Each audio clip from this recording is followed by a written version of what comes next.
Hello বন্ধুরা, আজ দেখাবো দারুণ একটি রেসিপি। পোয়া মাছ দিয়ে আমরা কিভাবে ভুনা তৈরি করে খেতে পারি। এই পোয়া মাছটি এভাবে রান্না করে খেলে মুখে স্বাদ লেগেই থাকে। প্রথমে আমি পোয়া মাছটি ভালো করে কেটে ধুয়ে নিয়েছি। এরকমভাবে কাটতে হবে,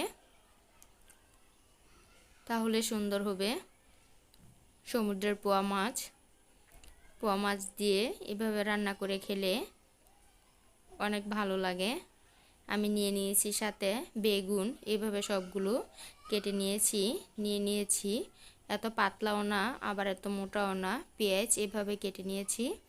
দিয়ে দিব কাঁচামরিচ। বাগুন দিয়ে ভুনা করে খেলে এই পোয়া মাছ দিয়ে অনেক স্বাদ লাগে। অনেকেই পছন্দ করে না, কিন্তু এভাবে রান্না করে খেলে পছন্দ হবে। দিয়ে দিলাম স্বাদ মতন নুন, হলুদের গুঁড়া দিয়ে ভালো করে মেখে ভেজে নিব। বসাই দিলাম এখন আমি একটি প্যান, দিয়ে দিব পরিমাণ মতন তেল। তেলটা গরম হয়ে আসলে দিয়ে দিব মাছগুলো। সবগুলো মাছ দিয়ে দিব এভাবে, দিয়ে তারপর উল্টিয়ে দিব। এরকমের লাল লাল করে ভেজে নিব। পোয়া মাছ দেখলেই মনে চাই এইভাবে ভুনা করে খেতে। এখন আমি আরেকটি প্যান বসাই দিব, দিয়ে দিলাম পরিমাণ মতন তেল। দিয়ে দিব পেঁয়াজ কুচিগুলো যখনই বাদামি কালার হয়ে আসবে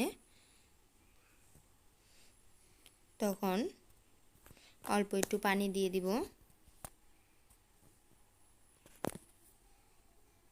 এভাবে তারপর দিয়ে দিব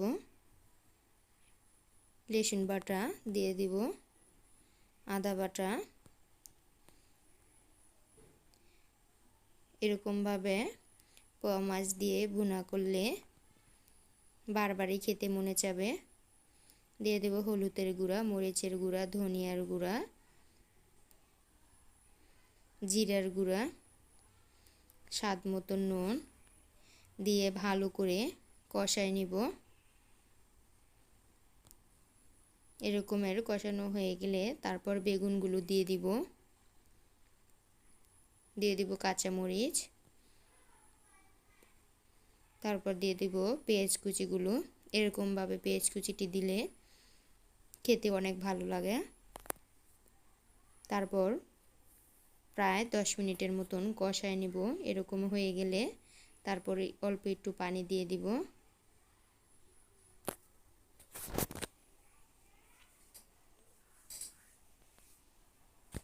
এখন আমার কষানো শেষ, পানি দিয়ে দিব। তারপর মাছগুলো উপরে দিয়ে দিব। যখন বলক আসবে তারপর এভাবে আস্তে আস্তে নাড়া দিয়ে দিব। তারপর আরও 10 মিনিট অপেক্ষা করব। এরকম যখন পানিটা শুকিয়ে আসবে তখনই পোয়া মাছের ভুনাগুলো তৈরি হয়ে গিয়েছে। এখন আমার পরিবেশনের পালা। দেখলেই মনে চায় খেতে। আল্লাহ হাফেজ।